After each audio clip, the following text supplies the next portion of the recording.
आज माननीय supreme court का चंडीगढ़ के मेयर चुनाव में ऐतिहासिक फैसला आया है। हम सब ने देखा कि किस तरह से चंडीगढ़ के चुनाव में साफ साफ था कि 20 वोट इंडिया गठबंधन के थे, 16 वोट बीजेपी के थे। 20 में से 8 वोट किस तरह से इंडिया गठबंधन के वोट गलत तरीके से इनवैलिड डिक्लेयर कर दिए गए और इंडिया गठबंधन के कैंडिडेट कुलदीप कुमार को हारा हुआ डिक्लेयर कर दिया गया, बीजेपी के कैंडिडेट को जीता हुआ डिक्लेयर कर दिया गया। मामला जब सुप्रीम कोर्ट में गया तो सुप्रीम कोर्ट ने बहुत जल्दी जल्दी सुनवाई करके और आज जो पूरा जो प्रोसेस भी था, किस तरह से माननीय सुप्रीम कोर्ट ने सारे बैलेट पेपर मंगाए अपने पास, बैलेट पेपर खुद देखे और आज रिजल्ट डिक्लेयर कर दिया। ये मुझे लगता है कि भारतीय इतिहास के अंदर शायद पहली बार हुआ है। हम सुप्रीम कोर्ट का बहुत बहुत शुक्रिया अदा करते हैं कि इतने कठिन समय में आज जो देश के अंदर जो हालात हैं, पूरा डिक्टेटरशिप चल रही है, जनतंत्र को कुचला जा रहा है जगह जगह, सारे इंस्टीट्यूशंस जो हैं वो एक तरह से कुचले जा रहे हैं, रौंदे जा रहे हैं।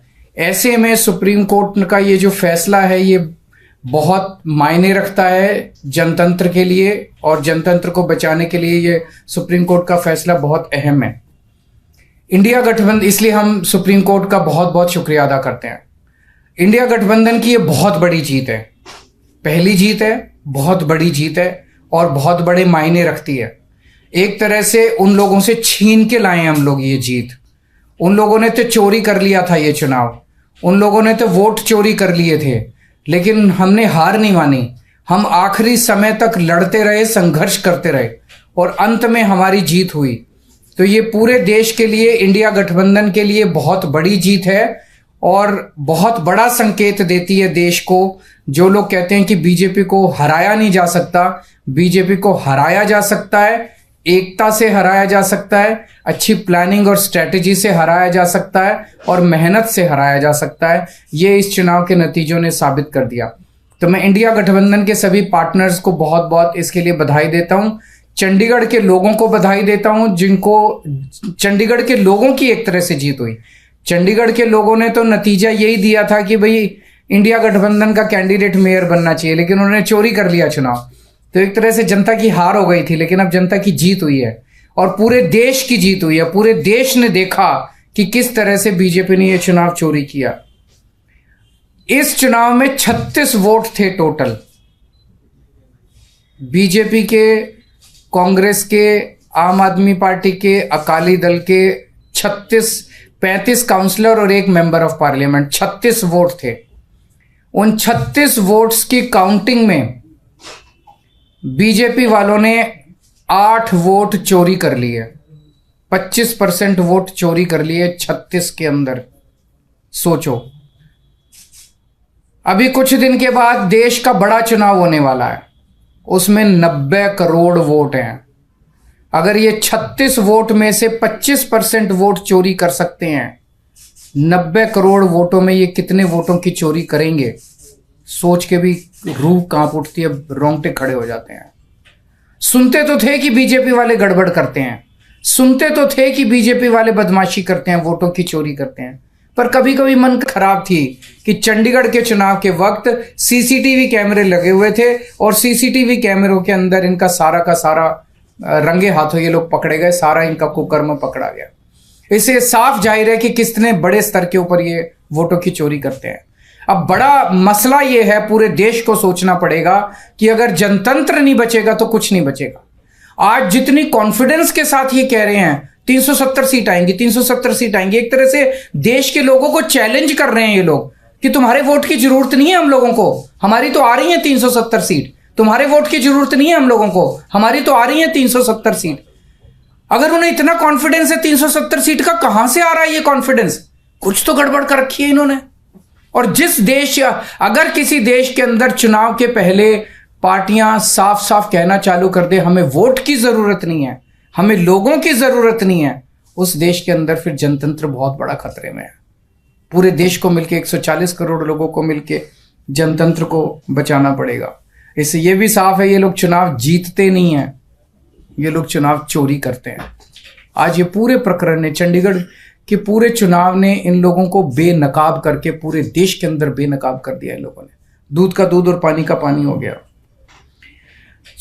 मैं फिर से एक बार इंडिया गठबंधन को बहुत बहुत बधाई देता हूं और माननीय सुप्रीम कोर्ट को बहुत बहुत शुक्रिया अदा करता हूं। अगर एक दो क्वेश्चंस आपके हैं तो। 3 पार्षद भी बीजेपी में चले गए, वो भी एक बड़ी चीज है कि इनका पूरा षड्यंत्र क्या था, कि षड्यंत्र था कि हमारे अब पार्षदों को तोड़ेंगे। ये चुनाव, जैसा मैंने कहा कि पहले तो पूरी कोशिश करते हैं ईवीएम में धांधली कर दो, इसमें धांधली कर दो, किसी भी तरह से चुनाव जी, अगर हार जाएं तो फिर ये काउंसलर्स को तोड़ना चालू कर देते हैं, एमएलएस को तोड़ना चालू कर देते हैं, सरकारें गिरानी चालू कर देते हैं, ईडी लगा देते हैं, सीबीआई लगा देते हैं, पैसे की गड्डियां फेंकते हैं उनकी तरफ, सब तरह से तोड़ने की कोशिश करते हैं। ये जनतंत्र थोड़ी है। सर, इस चुनावों ने दिखाया कि कैसे अगर आम आदमी पार्टी और कांग्रेस मिल जाए तो बीजेपी को हरा सकते हैं। मैंने अभी यही बोला, तो क्या पंजाब में भी आप इस पर ये मैंने बोला कि किस तरह से अगर हम सारे लोग इकट्ठे हो जाएं, इंडिया गठबंधन के इस चुनाव ने एक बहुत बड़ा मैसेज दिया है। जो लोग कहते हैं कि बीजेपी को हराया नहीं जा सकता, बीजेपी को हराया जा सकता है अगर हम संगठित हो जाएं, एक हो जाएं, स्ट्रैटेजी से काम करें और मेहनत करें, हम बीजेपी को हरा सकते हैं। हमने ये चुनाव में हरा के दिखाया है। पंजाब में सोचेंगे दोबारा से? नहीं, वो स्ट्रैटेजी जीतने की स्ट्रैटेजी है, आप उसमें चिंता मत करो, उसमें जीतेंगे।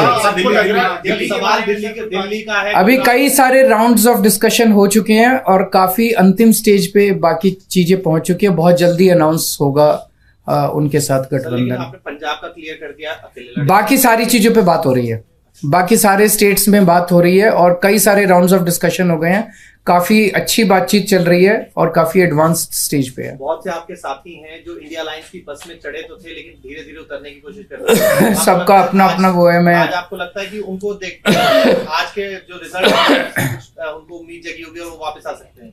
जो लोग देश को बचाना चाहते हैं उन सब लोगों का इंडिया गठबंधन में स्वागत है। सर, आपको लग रहा है लार्ज स्केल रिगिंग भी लोकसभा के समय ये अपोजिशन को, इंडिया ब्लॉक को अब डर है, जिस तरह का पिछले कुछ दिनों में घटित हुई है चीजें? देखिए, ईवीएम को लेके बहुत प्रश्न उठते रहते हैं। जैसे मैंने बताया, इनकी मल्टीपल स्टेजेस हैं।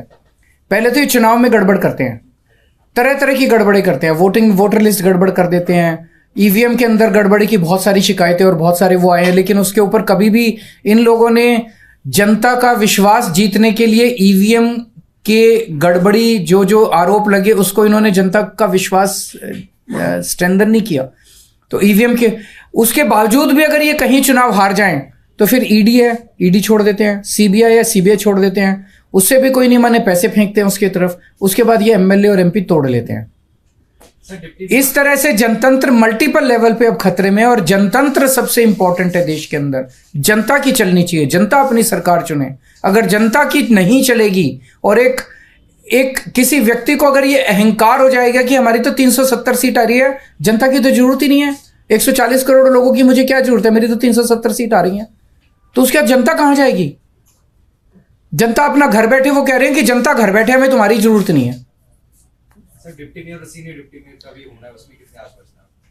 उसका मैं डिटेल्स पता करके बताऊंगा, क्योंकि मुझे नहीं पता लीगल क्या पोजीशन है।